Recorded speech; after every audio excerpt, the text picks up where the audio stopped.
Mr. President. Majority Leader, thank you very much. We are in the period of amendments on committee report Number 107, Mr. President. 07. Yes. Mr. President, Yes, to facilitate the proceedings and with the indulgence of our colleagues, and I'm glad that most of them have sent their proposed amendments so that we will not go back and forth in our virtual hearings or session. They have sent their proposed amendments already. So if there will be no objection from the floor, I will be reading their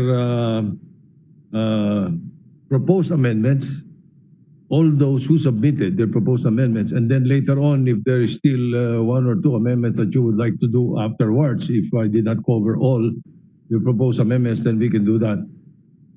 If you don't mind. So, Mr. President, may I be allowed to start with the proposed amendments of our colleagues, and then I will, of course, declare if the sponsor, yours truly, will accept the amendment. There an objection? Hearing none, the motion with Senate President is approved. Please proceed. Thank you. May I start with on page 14. Most of these are, all right, on page 14, the first line, add the Roman numeral 1 to Article 7 to make it Article 8. This is the First Amendment, and this will be from Senator Bong Revilla. I accept, Mr. President. An objection? Hearing none, approved. On page 80, under the recommendations of Philhealth, second to the last bullet point after the word admissions, add a comma, and then subject to the submission of full documentation requirements and after the conduct of the necessary vetting processes to ensure that no fraudulent claims will be paid. I accept, Mr. President. An objection? Approved. Again, still from Senator Ramon Bong Revilla, add under PhilHealth, for PhilHealth to immediately report on an accurate, truthful, realistic, and data-based analysis and determination of the actuarial life of the corporation to enable it to judiciously allocate its funds and, if necessary, to allow the government to effectively intervene towards the desired plan for the corporation. I accept, Mr. President. An objection? Approved. And then to continue, again, add recommendation under various Senate committees for the appropriate Senate committee to revisit the Universal Health Care Law and the National Health Insurance Act as amended with the end view of clarifying the nature and scope of payment mechanisms which may be implemented by the PhilHealth. I accept, Mr. President. An objection? Approved. Thank you, Mr. President. Moving on to the amendments of Senator Sally Angara. From Senator Angara, add recommendation under DOJ. These are all under the recommendations portion of the committee report, Mr. President. Under DOJ, for the Department of Justice to look into granting immunity to witnesses who will be testifying against erring, corrupt PhilHealth officials, provided that they comply with the conditions under Republic Act number 6981 or the Witness Protection, Security, and Benefit Act. Also in ascertaining whether the witnesses do not appear to be the most guilty, for the DOJ to consider if such witnesses may have been forced by corrupt officials to commit any fraudulent or illegal acts under the circumstances. I accept, Mr. President. An objection? Approved. Continue, add recommendation under PhilHealth. For PhilHealth to issue a certification under oath that a thorough review of the medical claims was done and that the actual reimbursement paid to the healthcare institutions / healthcare providers are true and correct, period. This document should also form part of the PhilHealth's submission to the Commission on Audit, open and close parenthesis, COA, COA. I accept, Mr. President. Any objection? Approved. To continue with Senator Angaro's amendments, add a new section under recommendations for the Congress, and under which are the following recommendations.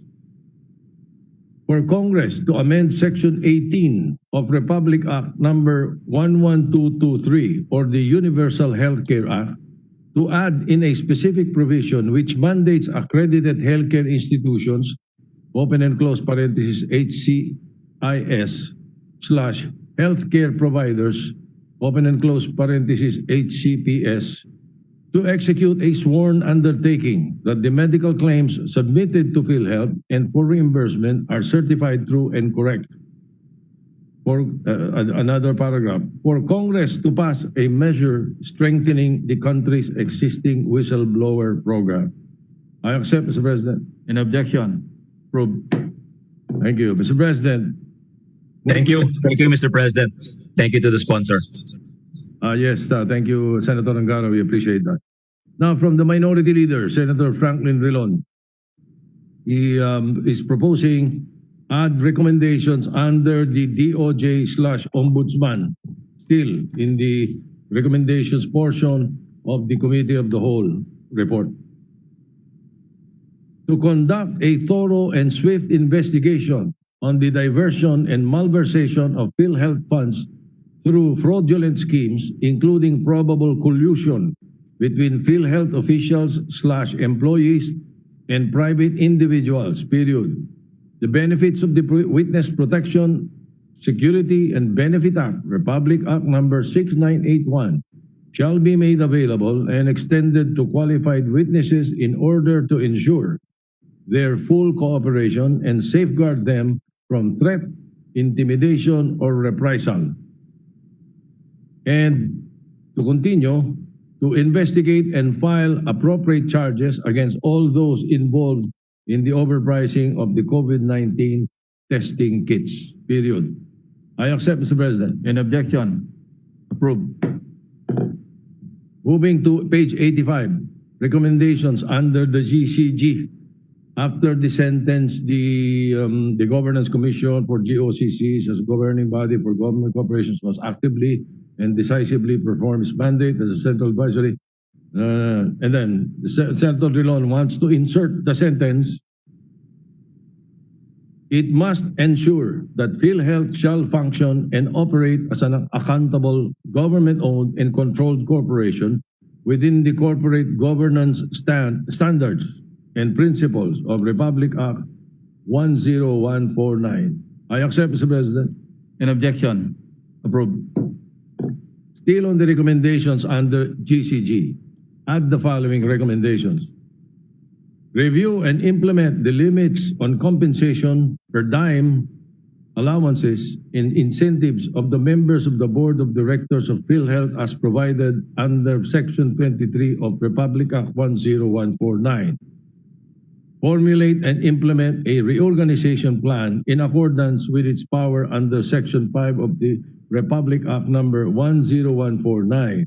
Under Section 5 of the GCG law, a reorganization may be done by GCG on its own and does not need the approval of the President to implement the same. The law states that upon determination by the GCG that it is to the best interest of the state that a GOCC should be reorganized, it shall implement the reorganization unless otherwise directed by the President. Mr. President, may I ask the Minority Leader if, just to clarify, when you say President here, you mean the President of the Philippines? That's correct, sir. The President of the Republic of the Philippines, that's under the law. All right. So I accept, Mr. President. Any objection? Approved. And then additional from Senator Dillon, add another recommendation under various Senate committees.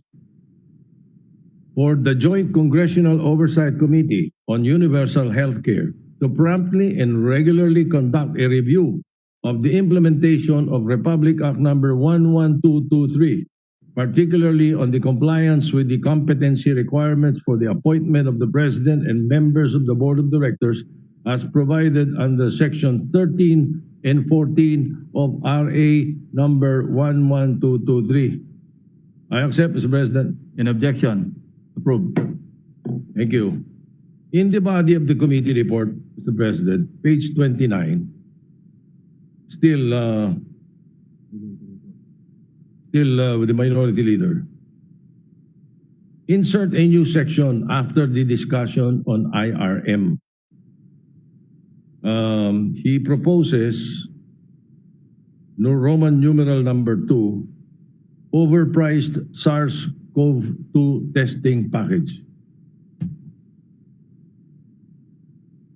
It says, the committee also takes notice that when it convened on 20 May 2020 to discuss updates on COVID-19 situation in the country, there were testimonies and documents which showed that Philhealth's SARS-CoV-2 testing package was overpriced.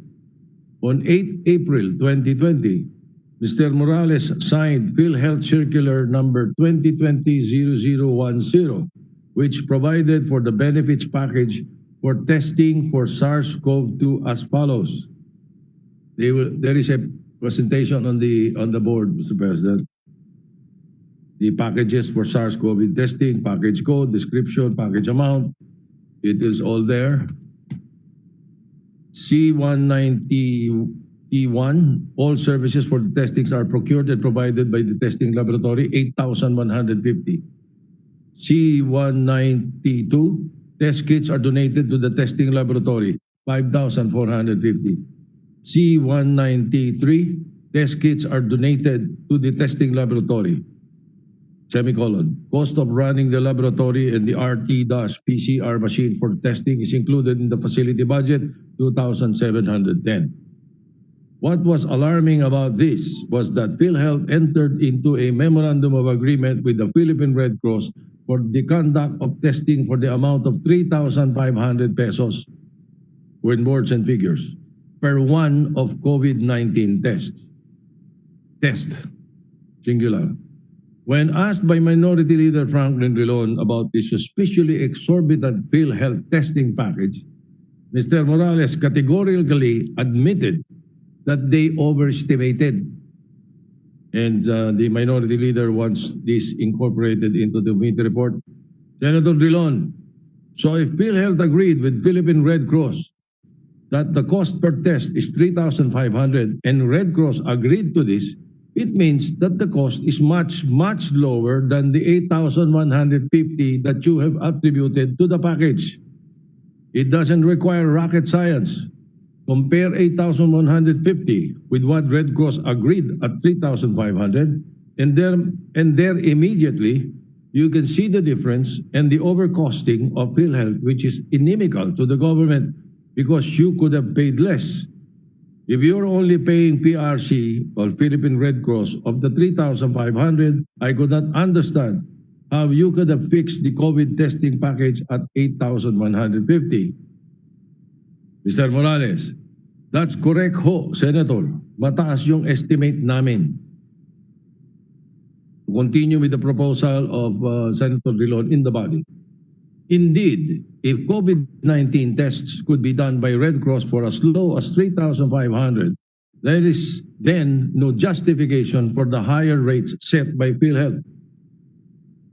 Following the discovery of the overpricing and uproar it caused, PhilHealth revised its SARS-CoV-2 testing package in 22 June 2020 by issuing circular number 2020-0017 to wit, again, on the board, Mr. President, packages for SARS-CoV-2 testing for RT-PCR, the same three package code that I mentioned earlier, but this time one is 3,409, two is 2,077, and three is 901. Senator Drilon raised the issue anew during the committee's hearing on 4 August 2020. To continue with the proposed amendment. Senator Drilon, okay, so I go back to my previous question. Initially, the COVID test package was indicated at 8,150. when I started raising the issue of overpricing this test package, you came out with 3,409 per my records. In other words, you were able to reduce this. And if we do not create noise here, if we did not call your attention on the basis of 2 million projected tests that will be done, that's roughly 9 billion in funds of Philhealth which would have been wasted. But having said that, may we know if there were hospitals who availed of the interim reimbursement mechanism using the old rate of 1,150? Mr. Morales, 8,150. Mr. Pargas, Mr. President, Senator De Leon, so far, for dashboard record as of July 31, for the 8,150 package, there were around 2,181 claims which are already paid. Senator De Leon, 2,389 claims. Mr. Pargas, this is Senator De Leon talking, huh? Mr. Pargas, 2,181 claims. Senator De Leon, 81 claims. Mr. Pargas, for testing po. De Leon, okay. Mr. Pargas, that is divided to, for the 8,150, paid cases are 40. For those 5,450 wherein the test kits are actually donated to the laboratory, it is 2,075. And for those that the kits are actually donated, including the cost of the running of the laboratories, are actually included in the facility budget, 66 claims. So that this is in total of 2,181. But for the 8,150, 40 claims. Mr. Morales, may I explain, Senator Rilon, regarding that? Senator Rilon, before that, how did you arrive at 8,150? As far as I know, the true cost, if you look at it from the start, would not have gone anywhere near that amount. And in fact, that's validated by the fact that you were able to reduce it to 3,409. So the first question, sir, sorry, before anything, how did you arrive at 8,150 when in the case of Red Cross agreed to 3,500? Isn't this an indication of the true cost? Will already some margin of this COVID test package? Mr. Pargas, Mr. President, Senator Dillon, for the testing packages,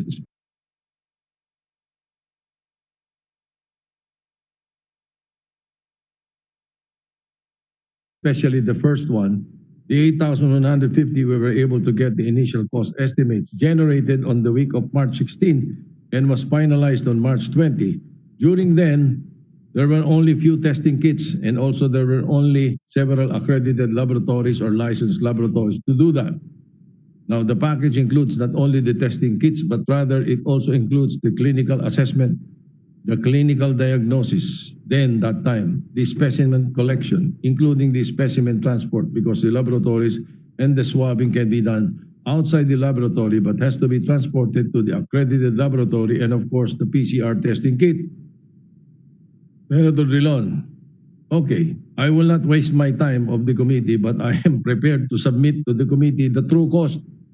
To start with, the Sunsure, which is the supplier of this, can do the test kits at something like $15. And then you have laboratory costs, etc., etc., etc. Your 8,150 is out of this world. And this is why when we started to question this, there was no dispute.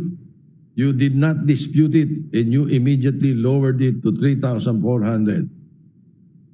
While the Philhealth has since adjusted the rate, its responsible officers are not free from liability for their incompetence and for entering into transactions that are manifestly and grossly disadvantageous to the government.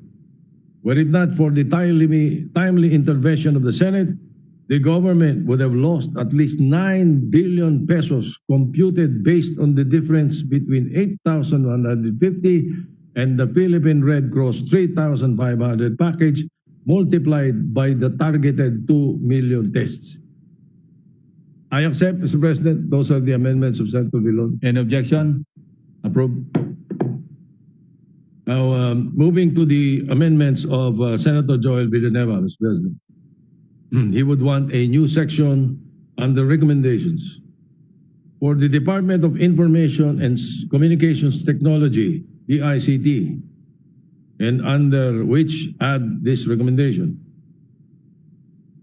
DICT must clarify through appropriate issuances the process which agencies must follow in amending their previously approved Information System Strategic Plan, ISSP, in open and close parentheses.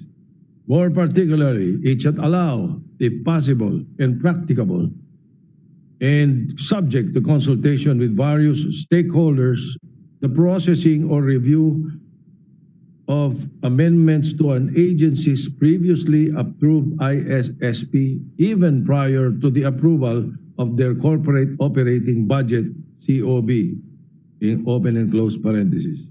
This way, board meetings and resolutions approving budgets for its equipment and for IT equipment, and services are guided by the ISSP prior to any budget approval and or release of budget for procurement. I accept, Mr. President, from Senator Villanueva. An objection? Approved. Thank you, Mr. President. Thank you very much. Congrats to Lakers. Thank you, Thank you, Senator Villanueva. That keeps me going.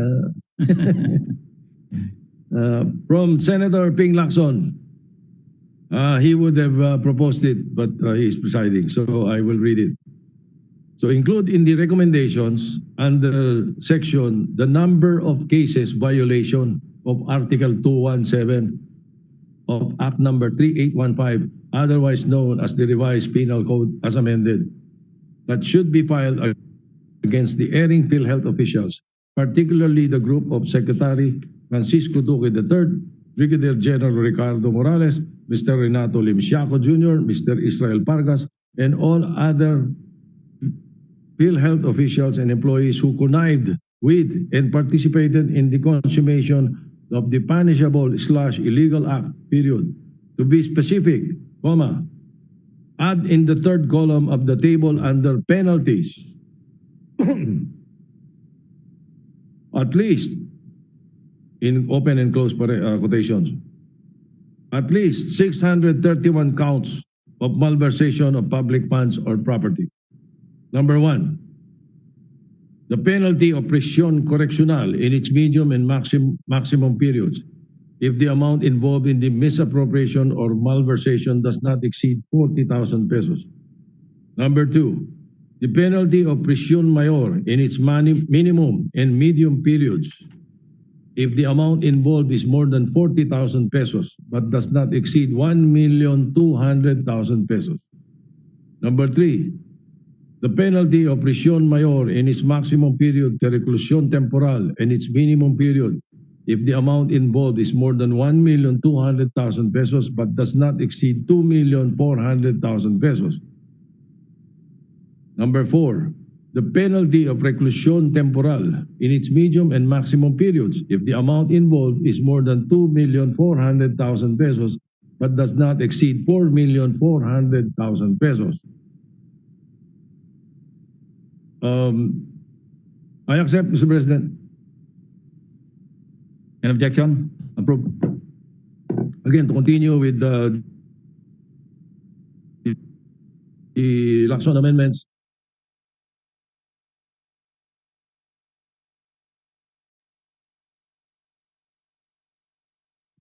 Add under recommendation under DOJ Ombudsman to have a thorough review of the biddings and procurement contracts worth millions of pesos and look into the allegations relating to recurring winning bidders and possible collusion. I accept, Mr. President. An objection? Approved. To continue, add a new section under recommendations for DOH Secretary Francisco Duque III, and under which is this recommendation. To heed the call of the 14 senators who signed Senate Resolution number 362, recommending the resignation of the Secretary of Duque for his failure of leadership, negligence, lack of foresight, inefficiency in the performance of his mandate, resulting in poor planning, delayed response, lack of transparency, and misguided policies and in addressing the COVID-19 pandemic, evidence of conflict of interest, and perceived tolerance in the massive corruption in Philhealth under his chairmanship leaves him with no decent option but to resign. Period. The public has suffered enough and can no longer wait for the Secretary of Health's soul-searching endeavor. An objection? Mr. President, before I accept, Sorry. let me let me place on record, because I keep on hearing Secretary Duque in the media and the pronouncement saying that he does not have anything to do with it and he was not aware. Something to that effect. Mr. President, we find it really, as we look into the records, Secretary Duque is liable for the unlawful and illegal release of IRM funds because in the board of directors, in both the old law and the Republic Act number 7875, the National Health Insurance Act of 1995, under the board of directors, the composition of the corporation, if you will look at it, it says the corporation shall be governed by a board of directors. When we all know what we mean by govern. Now, hereinafter referred to as the board, composed of 11 members as follows.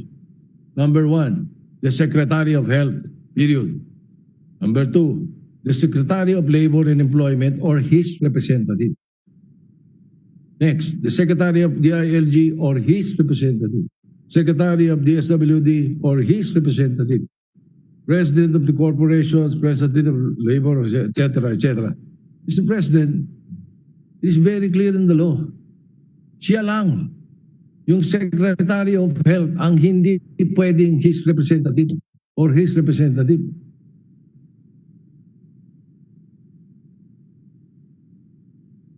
Siya talaga. Hindi pwedeng, di ba, na andun yung representative or something to that effect. So with that, Mr. President, I accept the amendment of Senator Lacson. An objection? Approved.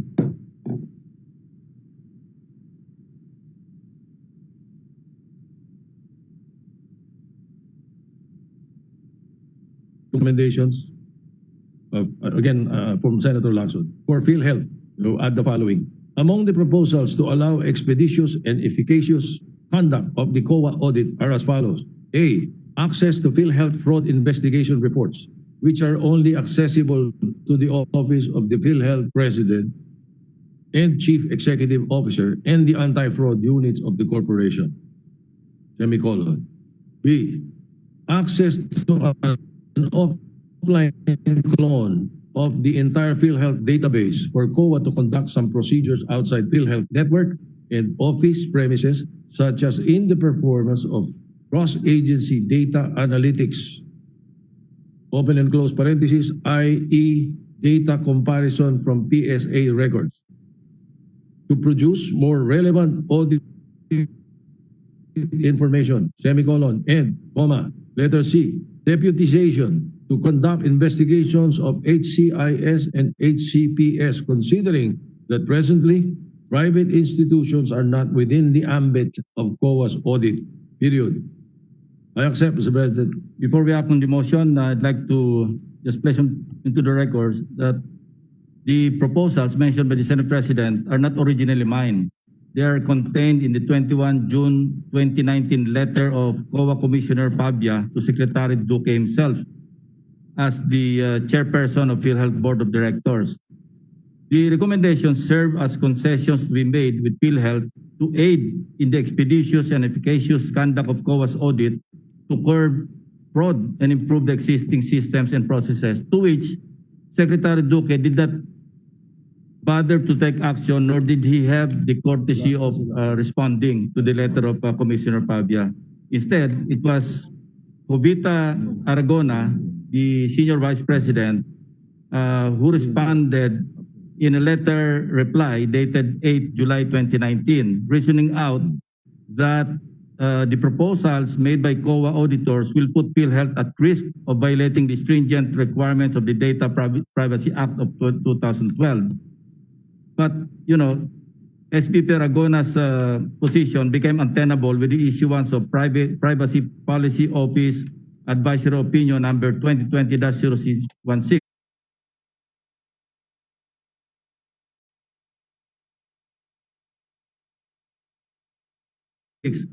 By the National Privacy Commission itself, saying that, and I quote, "We must be reminded that the processing of information necessary in order to carry out the functions of public authority in accordance with the constitutionally or statutorily mandated function pertaining to law enforcement or regulatory function subject to restrictions provided by law is one of the instances where the application of the Data Privacy Act of 2012 or DPA and of the DPA's IRR is qualified or limited. This means that when the personal information is needed to be processed by a public authority such as the COA, pursuant to its constitutional mandate, the processing of such personal data is generally allowed by the aforementioned enactments. So just to add to the enlightenment of the sponsor and our distinguished colleagues. Thank you, Mr. President. Any objection? Hearing none, approved. Thank you, Mr. President. And to continue, still the Senator Lacson amendments, still under PhilHealth in recommendations. Include a specific provision on the guidelines of all case rates, which shall provide that reimbursements should be based on member patients' actual hospitalization charges and professional fees, or the amount of all case rate, whichever is lower. PhilHealth incurs significant operational losses from the many cases when HCIS and HCPS were reimbursed the full amount per all case rate, even though the actual hospital charges and professional fees incurred by the member patients were lower. With the inclusion of such provision, the policy will not appear to unduly favor HCIS and HCPS to the detriment of the agency and of the government. Still on this point, another paragraph.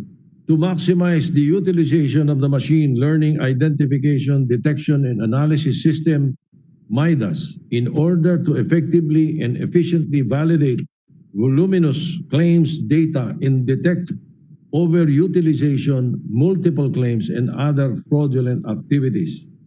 I accept, Mr. President. An objection? Mr. President, yes, I have a concern. Cayetano is recognized. Thank you. Mr. President and Sir Senate President sponsor, I have a very serious concern with that amendment because the very nature of the case rate is it averages the expense of an ailment across all types of health facilities. So whether you are a very high-end private hospital, let's say St. Luke's, Makati Med, or a very low-end small public hospital in the province, they study that rate and create an average. And that does away with all the meticulous reporting of Q-tips, cotton buds, syringe, paper cloth, all the medicines. Kasi otherwise, every single ailment would have to be itemized by the medical professional and the hospital and submitted to PhilHealth.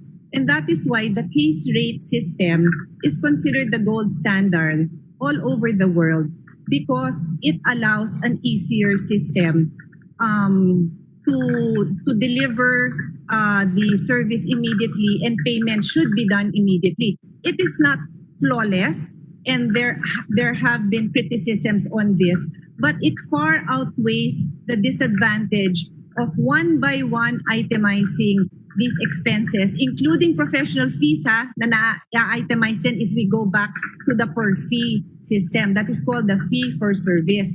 I can explain this longer to anyone who would like to understand it better. But the minute you introduce the concept that whichever is lower, then you are basically shifting to the fee for service.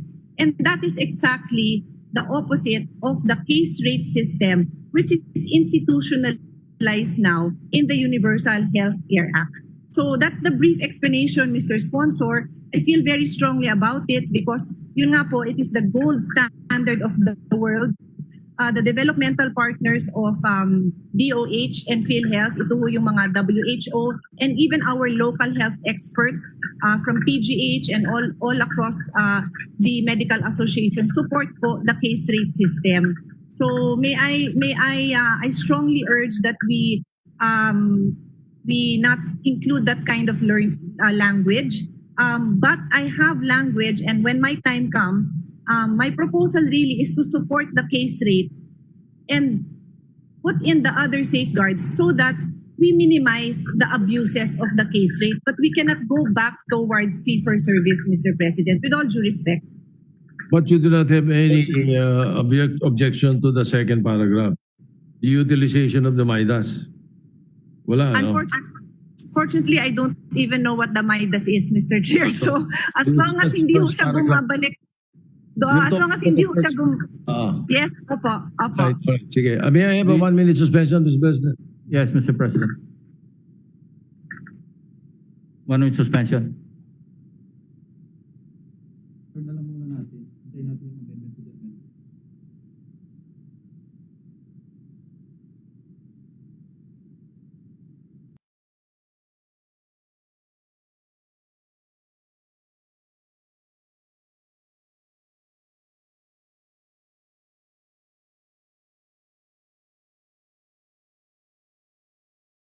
You objected to. Yeah, kasi there was a long amendment, but the part that I object, I also don't have a copy, no, but the part I am concerned about is where it says something like, Sorry. Later na. Later. All right. yeah. Okay. Senate Mr. President, after conferring with the author of the proposed amendment, he is willing to listen to the proposal of Senator Pia Cayetano later. So what we can do is that I move to table the proposed amendment from the start of the recommendations from include a specific provision on the guidelines of all case rates all the way to the detriment of the agency and of the government, period. I move to table that particular proposed amendment. We can take it up later after Senator Pia Cayetano. Any objection? Approved. And then I accept the MIDAS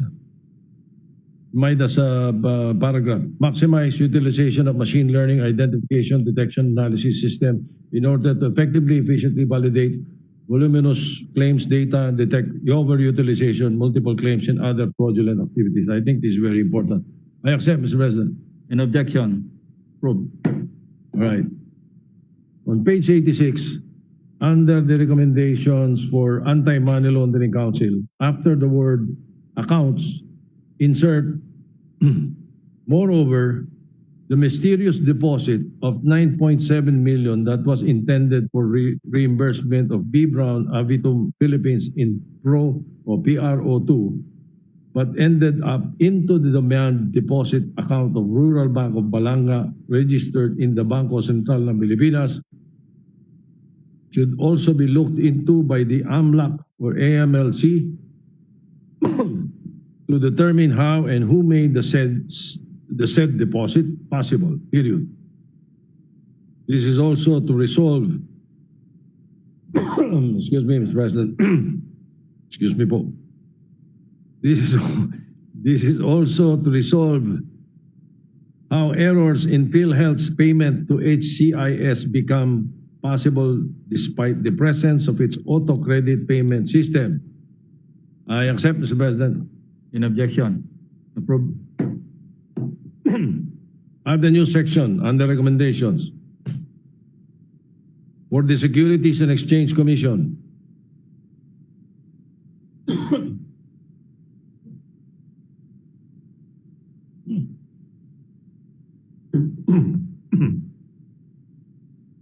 to aid the investigation on the alleged favoritism with respect to the select HCIS and the Balanga Rural Bank case. The SEC must disclose and make public the incorporators, officers of B. Brown Evitom Philippines Incorporated. Likewise, the GIS and statements for the last 5 years must be disclosed. Accepted, Mr. President. Any objection? Approved. And then add the following recommendations for various Senate committees.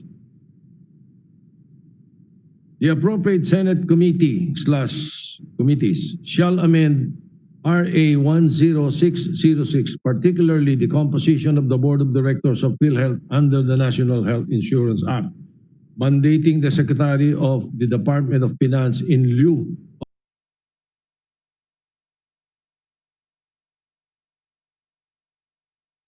of the Secretary of Health as the ex officio chairperson of the PhilHealth's Board of Directors. This is in consideration of the fact that PhilHealth is a government financial institution and that the Secretary of Finance is more fitting to further strengthen the agency's fiduciary responsibility to protect the National Health Insurance Fund. This will also preclude possible conflict of interest between the Secretary of Health and healthcare institutions and practitioners. Semicolon. Amendment of the penalties provided also under Republic Act 10606 to increase the amount and the duration of suspension for violations of accredited healthcare providers. Note that the maximum period of suspension under the law is only 3 months. In case of fraudulent claims, irrespective of amount, the penalty of permanent revocation of accreditation must be imposed. Accepted, Mr. President. Any objection? Approved. That's it. The amendments of our colleagues, Mr. President. May we now ask the Majority Leader to recognize Senator Pia Cayetano for her amendments. Yes, Mr. President, may we recognize the distinguished lady from Taguig, Pateros, Senator Pia Cayetano.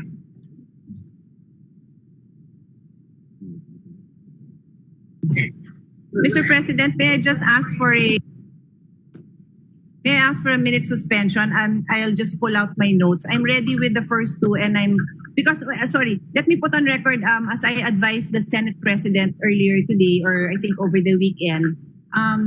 I had a series of meetings and more research to provide more technical data in our committee report. And since it's very lengthy, I think it's already 12 pages long, I deemed it better to just submit a separate opinion, which I will do. But what I would like to do with the permission of the sponsor is I will pull out, as I have pulled out a few short paragraphs to include as amendments, including the point on the case rate as requested to clarify that issue.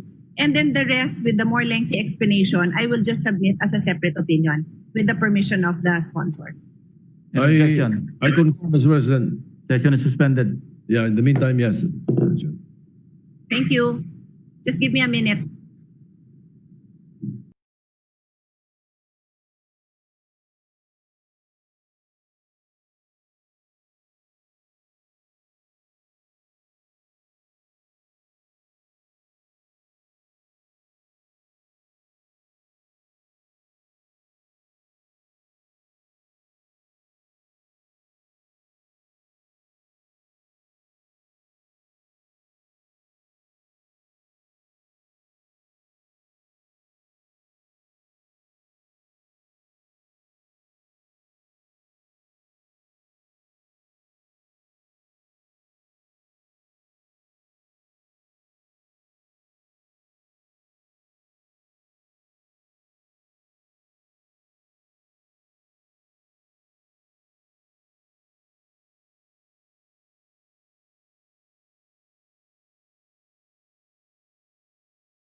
Mr. President, with the permission of Senator Pia Cayetano, she's graciously allowed us to continue with the amendments if our distinguished Senate President will agree.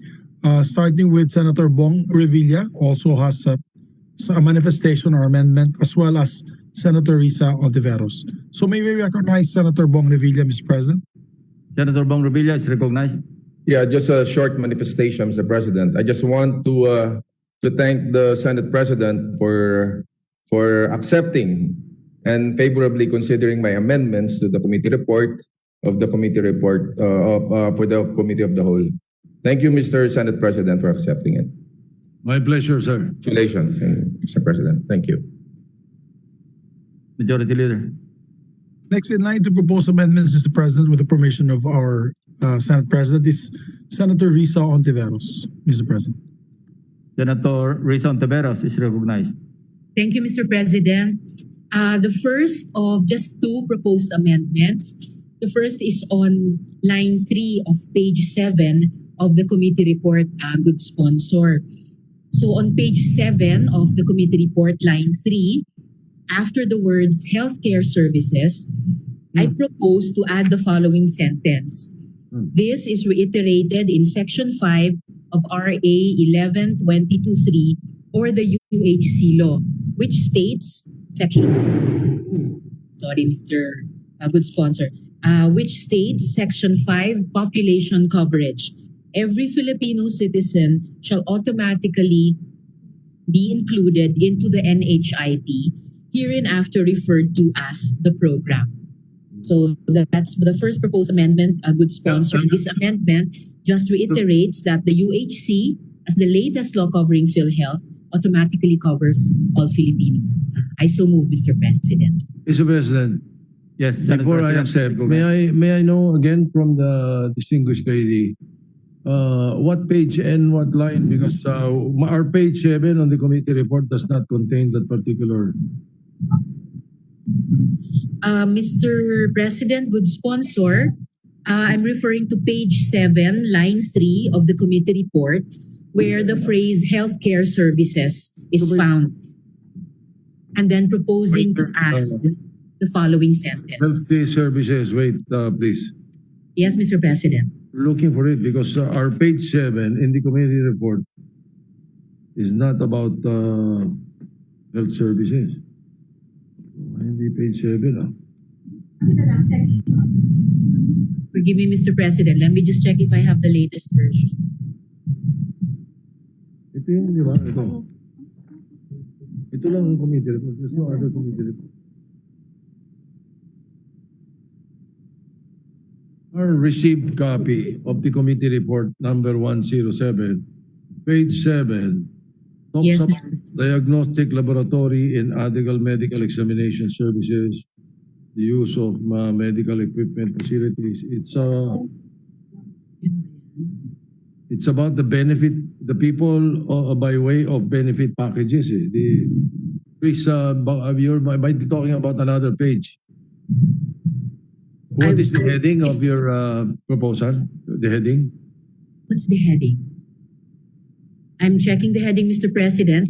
My reference here in the version that I have on page 7, line 3 are the words healthcare services. Let yes, me look Mr. for the President. healthcare services, please. Just a while. Thank you, Mr. President. The first sentence of the paragraph I have here, Mr. President, is PhilHealth is commanded to cover all citizens of the Philippines.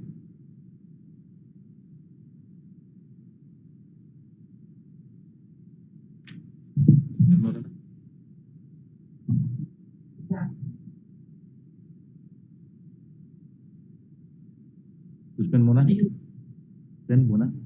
Suspend. We may have 1 minute 1 suspension. minute Mr. President. suspension. yes, Mr. President. Tapos yung page 91, tama ba siya?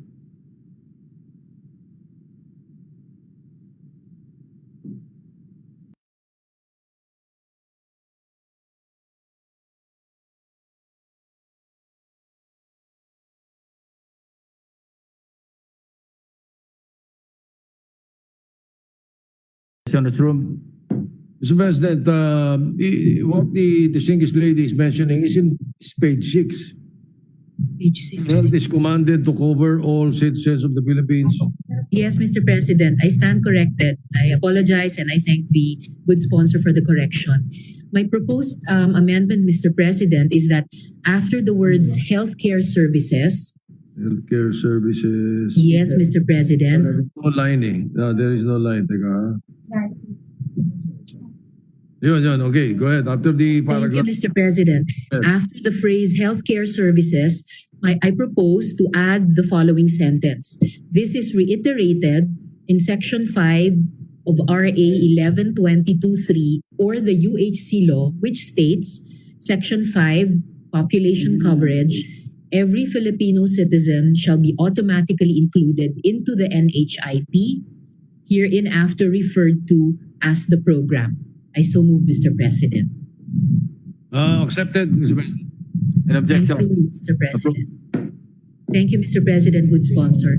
And lastly, Mr. President, on page 91, before the word regularly, I propose to insert the words pursuant to Section 18B of RA 1122(3). This would be consistent, Mr. President, with the intent of the UHC law to make Philhealth shift to other provider payment mechanisms such as diagnosis-related groupings. I so move, Mr. President. I think you'll have to check on the printing. The committee report is only up to page 88 eh. Oh my goodness. I apologize again, Mr. President. Yes, I will check the correct pagination now, Mr. President, good sponsor.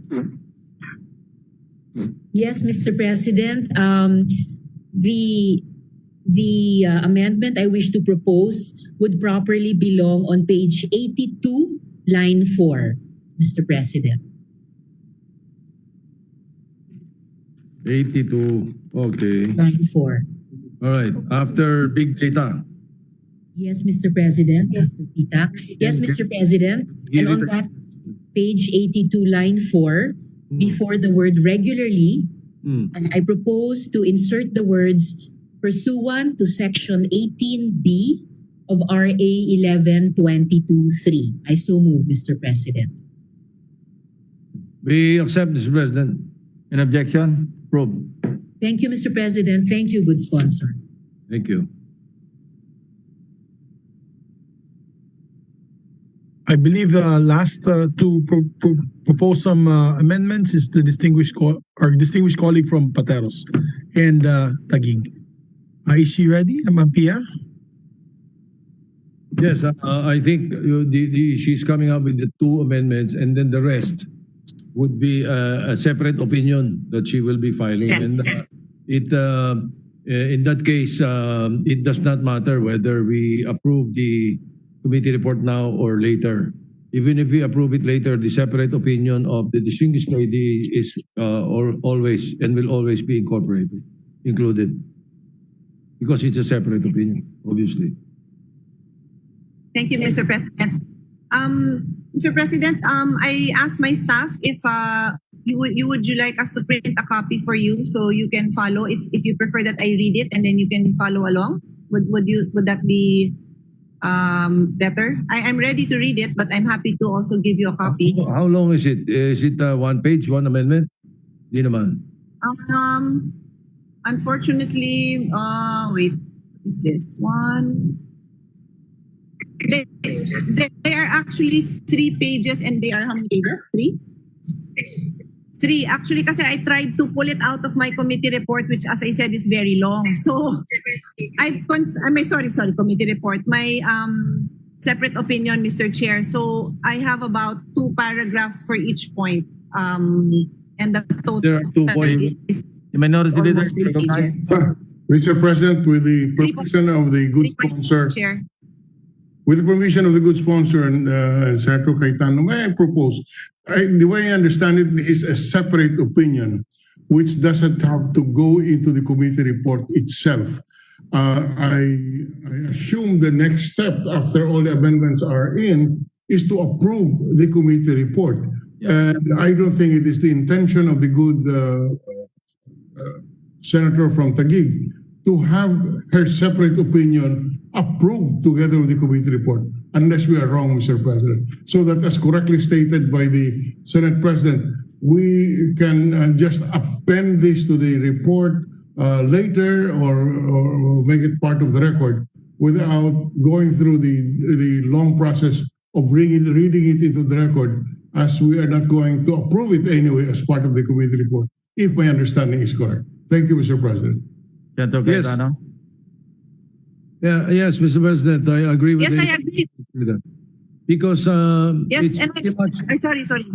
no, it's pretty much like a Supreme Court decision, Mr. President. When a Supreme Court decision is made, it is made unbound. Now, if there is a justice who would like to come up with a separate opinion, whether in favor or dissenting, there's no problem with that. He or she can always incorporate or include a separate opinion into the committee report itself. So perhaps what the minority leader is saying, that it might not even be necessary to pull out 2 or 3 points to include in the amendment, unless it is the pleasure of Senator Cayetano, then I have no objection, Mr. President. Mr. President, I concur with both the sponsor, the Senate President, and the Minority Floor Leader. I have no desire to burden my colleagues with my separate opinion. I will just be submitting that separately for those interested in the technical details on case rate system, etc. It will all be there. But because the item on case rate system was brought up, I was not even going to propose it as an amendment. But I think it's timely, because I would like to explain my point on it. I have read it. It's a few paragraphs long. And then the other 2 points, Mr. President, are just additions to what I already amended, just additional paragraph or 2, Mr. President. So I am ready to proceed if unless His Honor would like a copy, and I am checking with my staff if they have already been provided your staff with a copy. Yeah, it's all right. You can provide our staff with a copy, but I'm ready and willing to listen. Okay, Mr. President.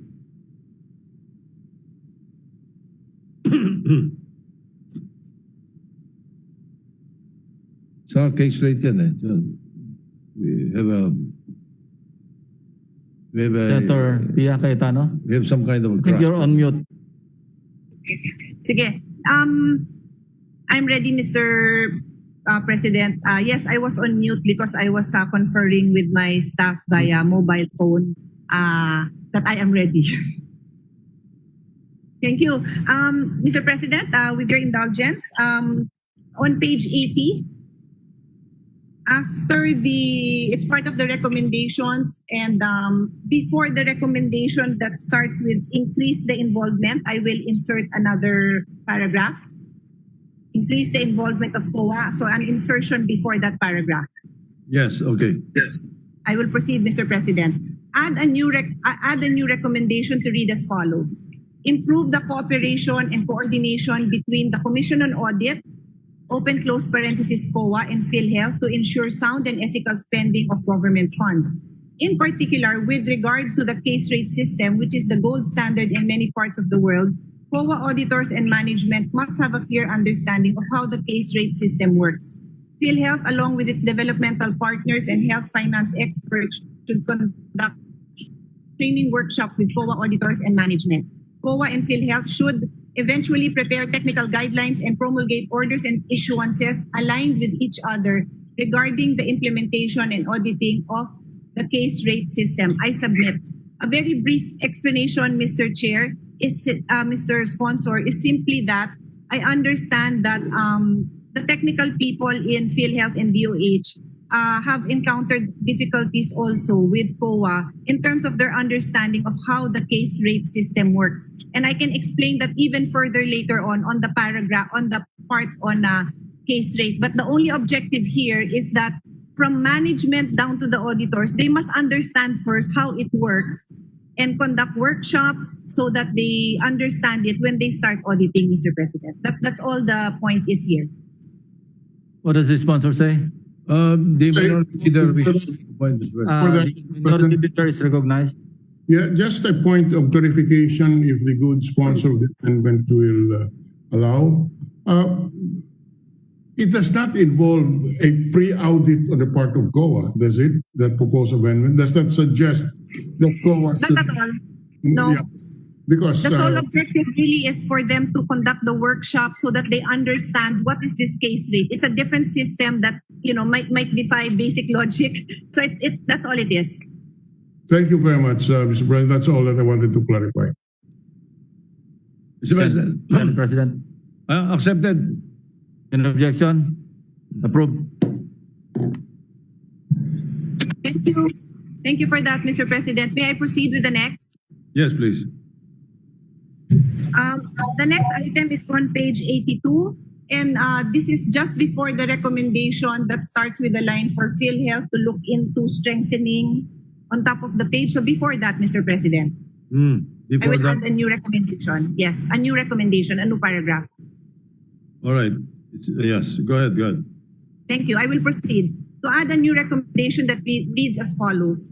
Restructure Philhealth to ensure that positions are in line with the mandate of Philhealth and the employees hired are qualified for their positions. It should be pointed out that prior to the implementation of Republic Act 10351 or the Syntax Law of 2012, Philhealth was focused on membership and collection. This is the reason the majority of the personnel in Philhealth were dedicated to such functions. However, after the Syntax Law of 2012, the focus of Philhealth changed as the national government expanded health insurance coverage by providing the Philhealth premium subsidy for indigent families and senior citizens from the incremental revenue from the excise tax on all tobacco and alcohol products, thus decreasing the need for Philhealth to focus on membership and collection. But the bulk of Philhealth personnel were hired for that purpose and are still holding those positions. Due to the changes in the focus of Philhealth, the organization must have a set of personnel trained in accreditation and provider payment or reimbursement, also known as strategic purchasing. In addition, Philhealth should monitor HCIs to ensure quality care is provided and there are no fraudulent transactions submitted.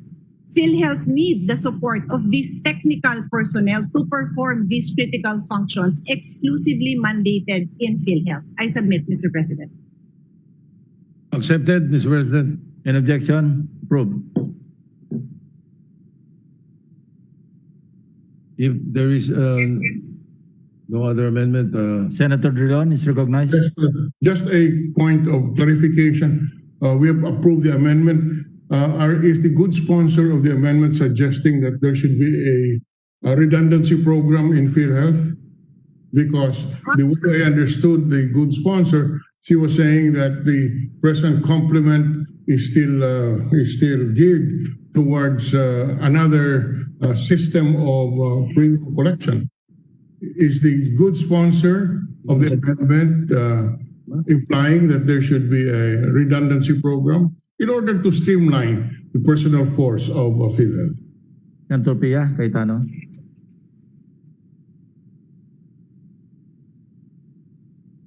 You are on mute.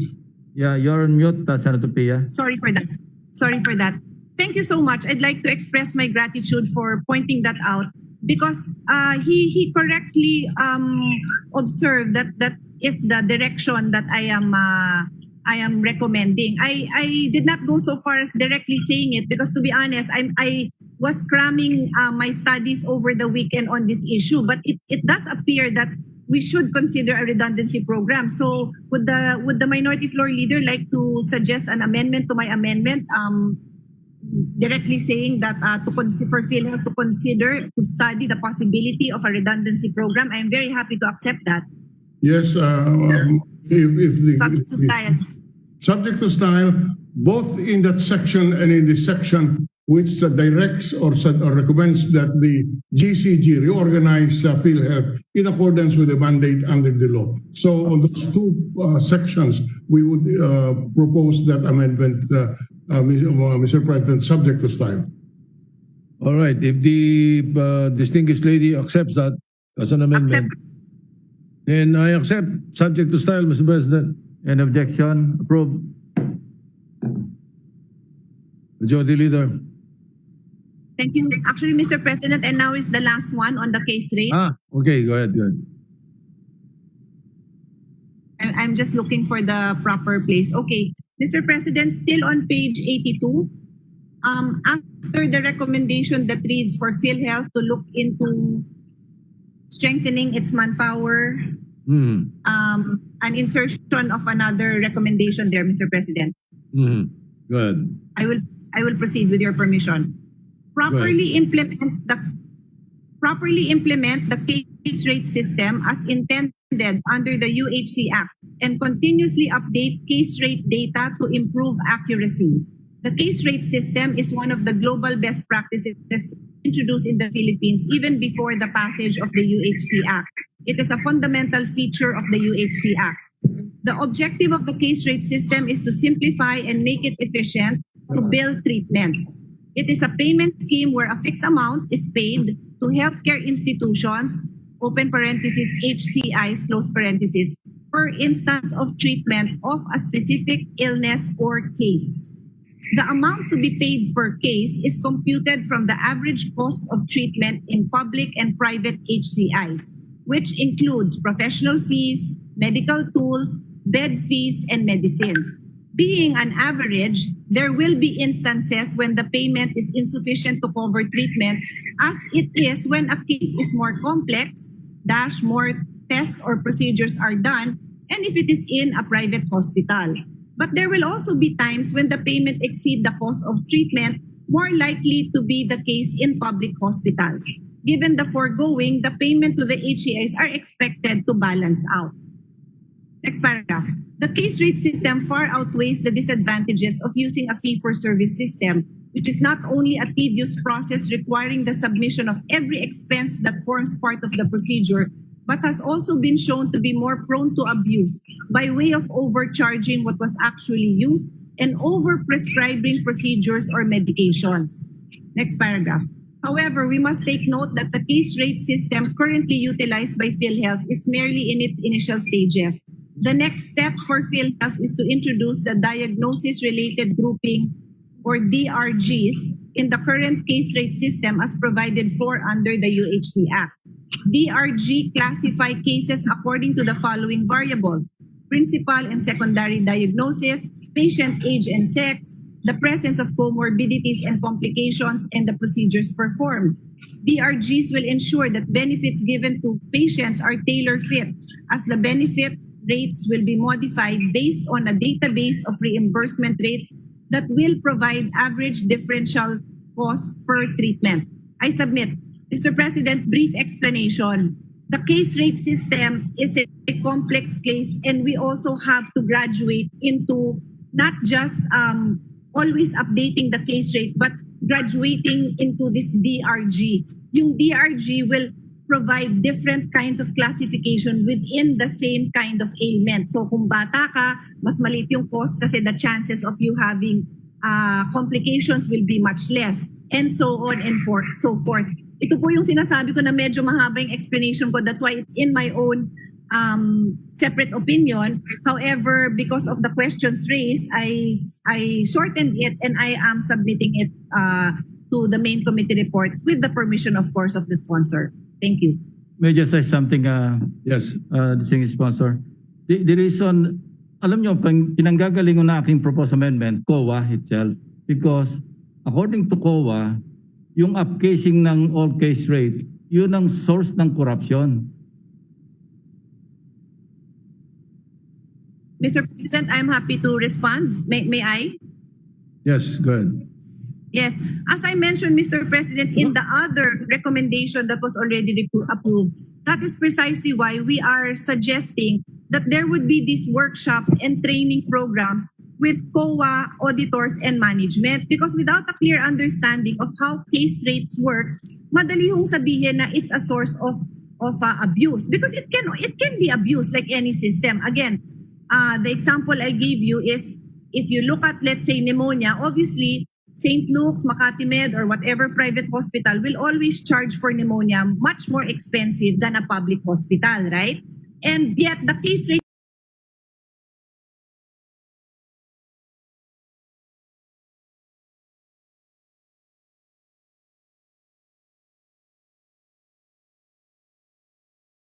dyan, then we will now open that Pandora's box wherein the disadvantage, we are told, far outweigh the disadvantages of the case rate, because dito naman, they can put in any expense that they want. And the tendency in the fee for service, Mr. President, is that they overprescribe because they can charge it eh. So dyan ho yung parang sa US, yan ho yung US system. If I may ask you to visualize whatever you know of the US system wherein ang taas-taas ng healthcare cost, it's because they keep charging it to the insurance provider. Ganyan ho ang mangyayari sa fee for service.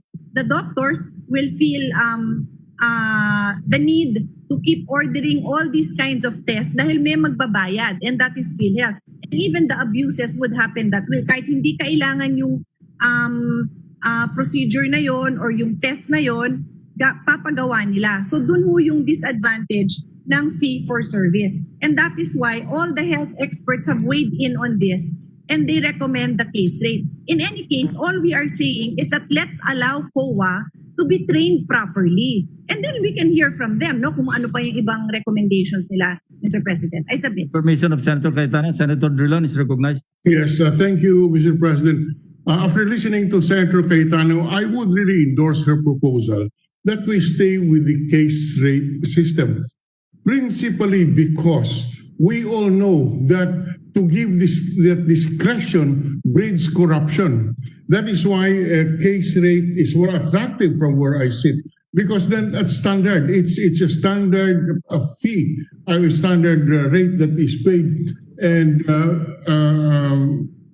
at the end of the day, I think the corruption is minimized with the case rate as against a pay for services, which is subject to so much discretion. The Philhealth then will be allowed and will be given the authority to allow or disallow a particular claim. And you know what happens in those instances.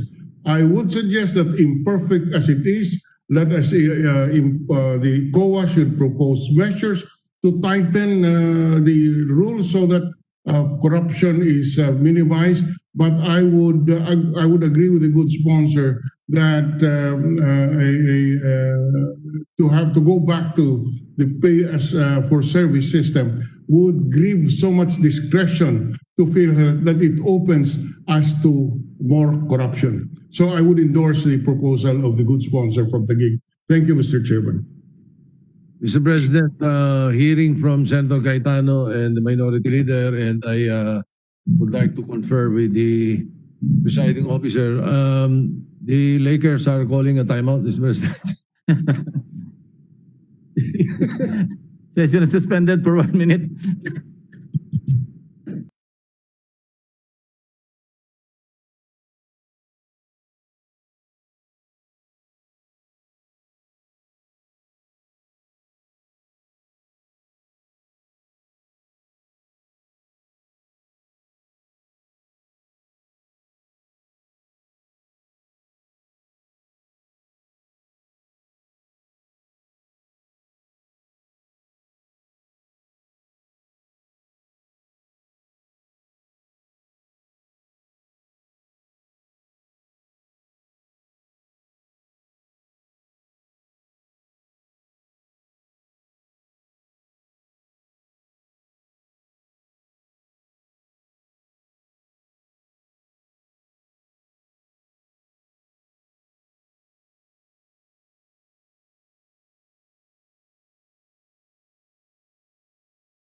will just be submitted that item number 1, which is case rate 001, has happened, therefore approved, no?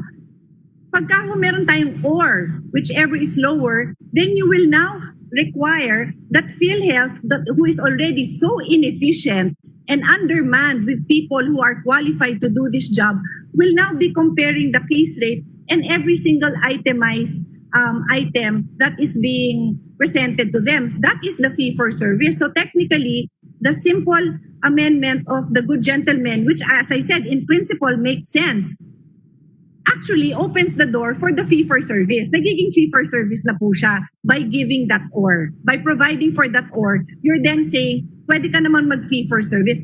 Yes, nandun ho yung captured po yung concern ng ating colleague from Cavite na lower. But yung efficiency ngayon ng PhilHealth to itemize every single one will really be wreak havoc, I believe, on the system of PhilHealth. That's my understanding, Yes. Mr. President. Senator Cayetano, I remember Senator Amy Marcos brought this up during the Committee of the Whole hearing. And she mentioned about, ordinary cough and colds, nagiging pneumonia. So yung upcasing, this is the culprit, as mentioned by COA, in corruption that is very dominant sa operation ng PhilHealth. So, in any case, Mr. President, I will not insist on my amendment if there's a conflict with the proposed amendment of Senator Cayetano. I want your committee report adopted right now, Mr. President. Mr. President, I'd like to thank the gentleman for his concerns kasi they are very valid concerns. But again, I will also repeat, that's why part of my recommendations are that number 1, the case rates are regularly updated so that it captures what are the ailments and concerns of the time. And number 2 then, ang malaking culprit din kasi dun sa situation na sinasabi niyang upcasing is because currently we do not have outpatient treatment. And that is also part of my recommendations, which is already in the separate opinion because I did not want to burden the chair and the committee with them. But that is such an important component because imagine, kung mabibigyan ng outpatient ng tablets or ng medicine, then hindi na siya tatanggapin sa ospital. Ang nangyayari, and I've mentioned this during the debates in the Committee of the Whole, some doctors without malice, without intention to defraud, would agree to upcasing kasi walang pangbayad ng gamot yung bata o yung matanda. So kesa wala silang gamot whatsoever, o sige, upcase na lang natin yan, pneumonia na lang yan. Pero sa totoo lang, with an outpatient treatment, it would be solved. Now, the universal healthcare provides for outpatient treatment, and I will present you, my dear colleagues, with our next challenge. We have to ensure that the budget for 2021 will now include a budget for outpatient because that will address the upcasing or one of the instances of upcasing. Right. With the manifestation of Senator Lacson or the presiding officer, Mr. President, I accept the amendment of Senator Cayetano. An objection? Approved. Thank you, the gentleman from Cavite. Thank you. Majority Leader, Thank you. Thank you, Mr. President. With that, there being no more amendments being proposed, we move to close the period of amendments. I so move, Mr. President. There is a motion to close the period of amendments and objection. Hearing none, approved. Thank you, Mr. President. With that, we move to approve on second reading committee report number 107. I so move, Mr. President. Mr. President, Yeah. Oh, sorry, move. Yes, we ask the My majority apologies. leader Move to adopt, Mr. President. Yeah, that is a better motion. Yeah, move to adopt. There's a motion to adopt committee report number 107. Any objection? Hearing none, we congratulate the Senate President. Approved. Thank you.